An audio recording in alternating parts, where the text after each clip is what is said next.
Apagué las luces, pasé la mano por el escritorio y salí sin mirar atrás.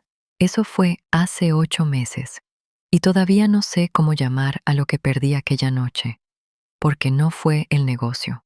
Si alguna vez construiste algo con tus manos y lo viste desaparecer, este video es para ti. Quédate. Tenía una llave en el bolsillo derecho, siempre en el derecho. No era superstición, era costumbre. 6 años metiéndola en el mismo bolsillo cada mañana antes de salir de casa. Una llave pequeña, de latón, con una pequeña marca en el borde porque una vez se cayó al suelo de cemento y quedó ahí, esa muesca. La conocía con los dedos sin mirarla. Era la llave de la oficina. Cuando la tenía en el bolsillo, sabía quién era. No necesitaba pensarlo. Había construido algo que tenía puerta, que tenía nombre en el buzón, que tenía un equipo que llegaba cada mañana porque confiaba en que lo que hacíamos valía la pena. Eso no se explica en un currículum. Eso se siente en el cuerpo. 6 años. No es mucho tiempo para algunas cosas. Para esto era todo. La empresa no murió de golpe. Ojalá hubiera sido de golpe. Un golpe duele más rápido y termina antes. Lo que pasó fue otra cosa.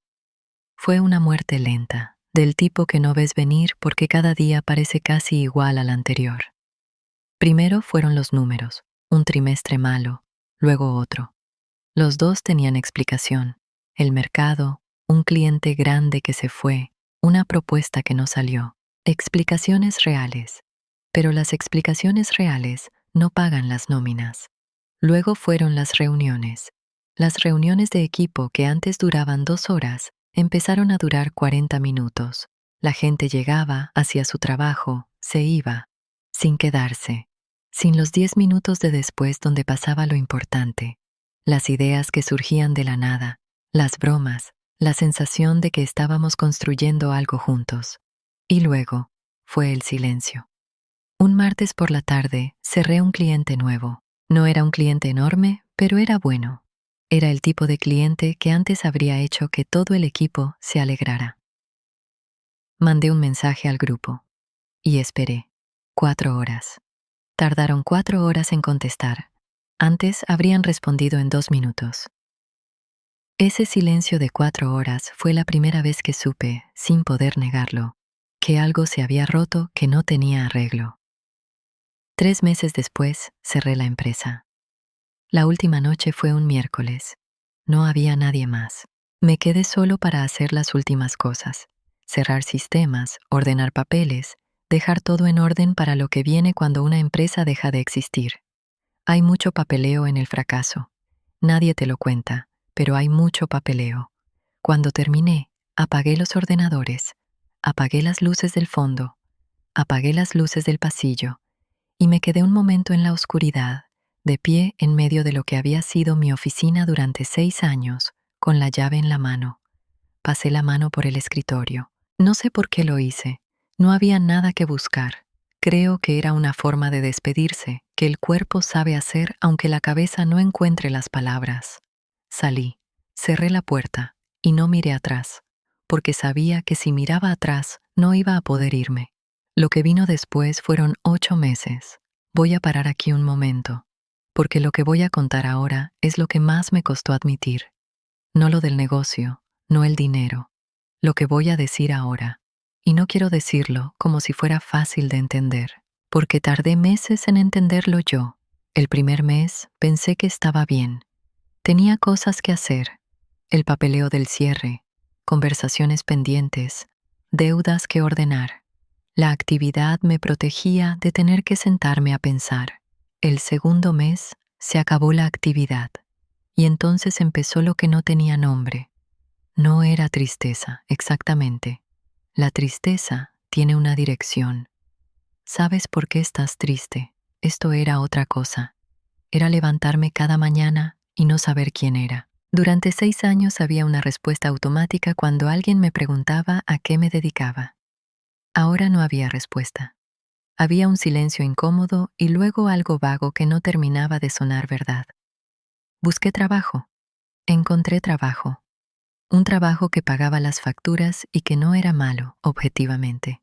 Pero cada mañana, camino a la oficina de otro, a trabajar en el proyecto de otro, sentía algo que tardé meses en identificar.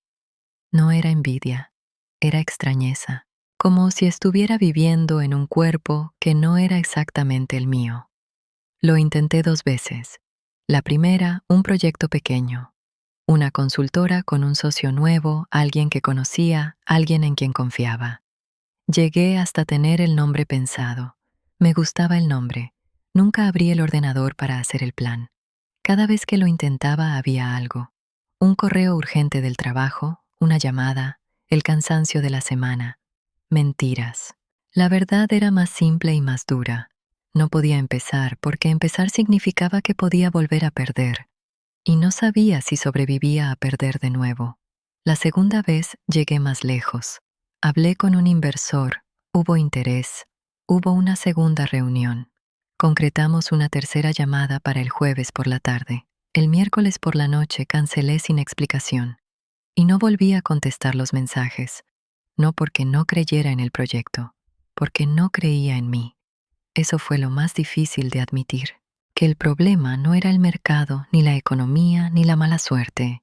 El problema era que había pasado 6 años siendo alguien que sabía que podía con las cosas, y de repente ese alguien había desaparecido, y no sabía dónde buscarlo. En el cuarto mes abrí el cajón donde había guardado la llave, la miré durante un rato. Estuve pensando que lo más honesto que podía hacer era tirarla, que guardarla era mentirme, que la vida que había imaginado ya no iba a existir y seguir con esa llave era como llevar en el bolsillo la llave de una casa que ya no existía.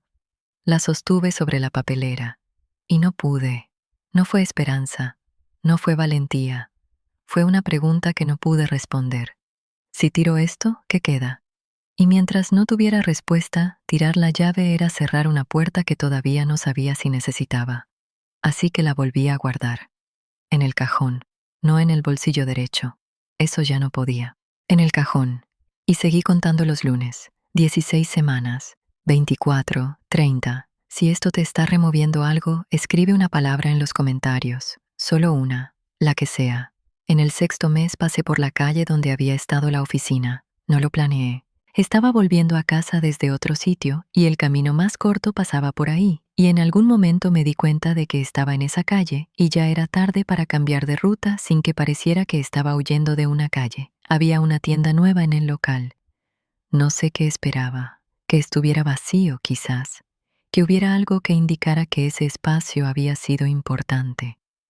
Pero no había nada. Una tienda nueva, un letrero nuevo, un escaparate con cosas que no tenían nada que ver con lo que yo había construido ahí durante 6 años. La vida había seguido. Eso fue lo más raro. No la tienda nueva, la velocidad con que todo había seguido como si nada. Como si los 6 años que yo había pasado en ese local no hubieran dejado ninguna marca en el mundo. Esa noche abrí LinkedIn. No debería haberlo hecho, pero lo hice. Mis ex-socios tenían un logo nuevo, una empresa nueva, un proyecto que había arrancado bien, a juzgar por las actualizaciones, clientes, contrataciones, una foto del equipo sonriendo en lo que parecía una oficina más grande que la nuestra. No eran los malos de la historia. Lo sé, nunca lo fueron. Ellos siguieron adelante y hacer eso no los convierte en traidores. Los convierte en personas que encontraron la forma de seguir. Eso es exactamente lo que yo no había podido hacer. Pero saberlo no quitaba nada. Sentí una rabia que no tenía a quién ir. No podía dirigirla contra ellos. Habían hecho lo que había que hacer. No podía dirigirla contra los clientes que se fueron. Tenían sus razones. No podía dirigirla contra el mercado. El mercado no escucha. La rabia se quedó dando vueltas sin salida, sin nombre, sin culpable. Hay un tipo de dolor que es peor que el dolor normal. Es el dolor que no tiene culpable. Ese es el más difícil de cargar, porque el cerebro necesita a alguien a quien echar la culpa para poder soltar. Y cuando no hay nadie, la culpa vuelve siempre al mismo sitio. Cerré el ordenador y no dormí. Lo que pasó después no lo busqué. Un sábado por la mañana, en un bar de barrio al que entré a tomar un café porque llovía y no tenía paraguas, un hombre de unos 60 años, sentado en la barra, que empezó a hablar de la lluvia y del fútbol y de nada importante. De esas conversaciones que empiezan sin que nadie las invite y terminan siendo las únicas que importan. En algún momento me preguntó a qué me dedicaba. Dije lo de siempre. Trabajo en una empresa. Y él me miró de una forma rara, no con lástima, con reconocimiento, como si supiera que esa no era la respuesta verdadera. Me contó que él había tenido 2 empresas, que la primera cerró por razones externas, un socio que se fue mal, un mercado que cambió de golpe, que la segunda vez fue diferente, que la segunda vez cerró por razones que no podía explicarle a nadie porque las razones estaban dentro, no fuera, y que fue la segunda vez, la más difícil, cuando alguien le habló de un hombre que llevaba 2000 años muerto. Un filósofo griego llamado Zenón, un hombre que tenía una vida, un negocio, un cargamento, un futuro, y que lo perdió todo en un naufragio, de un día para otro, sin aviso, sin culpable. El mar no tiene culpable, y desde esa ruina, desde ese naufragio donde lo perdió absolutamente todo, Zenón construyó la escuela filosófica más influyente de la historia, no a pesar de haberlo perdido todo, sino con lo que quedó después de perderlo todo. El hombre del bar me dijo que lo que más le había costado entender no era la filosofía, era una sola idea, que los seres humanos no sufrimos por lo que nos pasa. Sufrimos por lo que pensamos sobre lo que nos pasa, que el naufragio no era el problema era seguir viviendo en el naufragio mucho después de haber llegado a la orilla. No lo entendí en ese momento, no funcionó así, no hubo un instante de claridad donde todo encajó. Lo que hubo fue una pregunta que no me dejó dormir esa noche. ¿En qué orilla estoy yo? ¿Estoy todavía en el agua o ya llegué y no me he dado cuenta? Y la respuesta, cuando la encontré, no fue cómoda. Llevaba 8 meses en la orilla, salvo que seguía comportándome como si estuviera en el agua. Seguía contando los lunes, seguía sin abrir el ordenador, seguía cargando la llave de una puerta que ya no existía como si el peso de llevarla fuera la única forma de no olvidar quién había sido. Lo único que podía cambiar era lo que hacía a partir de ese momento, no con esa vida. Esa vida ya no existía, con la que tenía por delante. Abrí el cajón, saqué la llave. Esta vez no la sostuve sobre la papelera, la puse sobre la mesa, con calma, y la miré durante un rato. Y lo que sentí no fue alivio, todavía no. Lo que sentí fue algo más parecido al reconocimiento, como cuando llevas mucho tiempo sin mirarte al espejo, y por fin lo haces, y ves que sigues ahí. La llave no abre ninguna puerta que exista, pero me la quedé. No en el cajón, en el escritorio, donde puedo verla, porque ya no es la llave de lo que perdí. Es el recordatorio de que fui capaz de construir algo que necesitaba llave. Y si lo hice una vez, la pregunta no es si puedo volver a hacerlo, la pregunta es ¿qué voy a construir ahora?